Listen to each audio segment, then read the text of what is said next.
Facebook পেজৰ সমূহ বন্ধু বান্ধৱীসকল জয় জয়তে মই আপোনালোকৰ শ্ৰীচৰণত আন্তৰিক শুভেচ্ছা জ্ঞাপন কৰিছোঁ।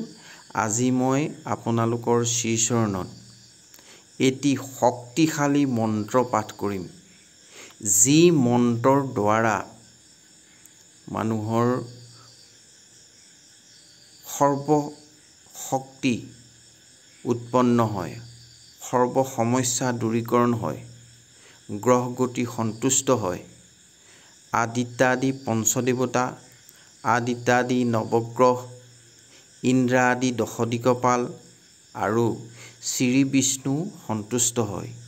এই মন্ত্ৰটো মই আপোনালোকৰ শ্ৰীচৰণত পাঠ কৰিছোঁ আৰু এই মন্ত্ৰটো সদায় আপোনালোকে যদি ৰাতিপুৱা 10 বাৰ আৰু গধূলি 10 বাৰ পাঠ কৰে তেতিয়াহ'লে এই মন্ত্ৰটো সক্ৰিয় হ'ব, চৈতন্য হ'ব।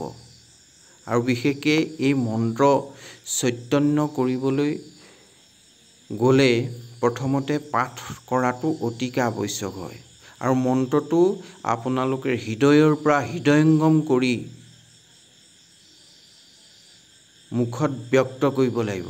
হৃদয়ত মন্ত্ৰটো স্থাপিত কৰি পেলাই মন্ত্ৰটো পাঠ কৰিব লাগিব, তেতিয়াহে মন্ত্ৰৰ শক্তিটো পায়। নহ'লে মন্ত্ৰৰ শক্তিটো মুখেৰে ক'লে নহয়, অন্তৰৰ পৰা মন্ত্ৰটো পাঠ কৰিব লাগিব। সেই মন্ত্ৰটো পাঠ কৰি দিছোঁ, বিষ্ণু মন্ত্ৰ আৰু অতি শক্তিশালী মন্ত্ৰ আৰু সকলো গ্ৰহ গতি এই মন্ত্ৰৰ দ্বাৰা সন্তুষ্ট হয়।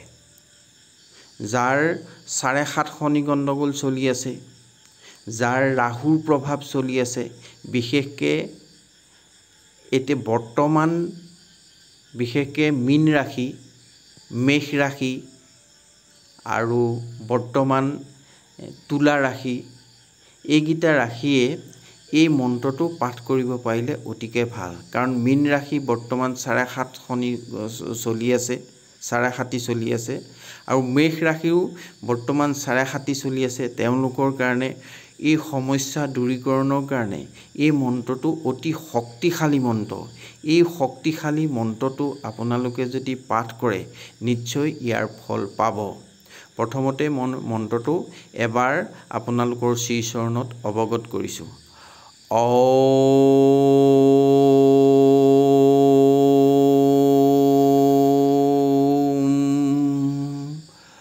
ওম নমো ভগৱতী বাসুদেৱায়।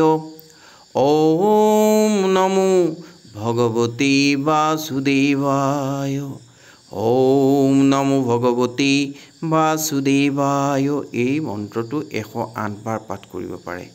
এই মন্ত্ৰটো 108 বাৰ পাঠ কৰিলে আপোনালোকৰ সকলো গ্ৰহৰ পৰা পৰিত্ৰাণ পাব। ধন্যবাদ।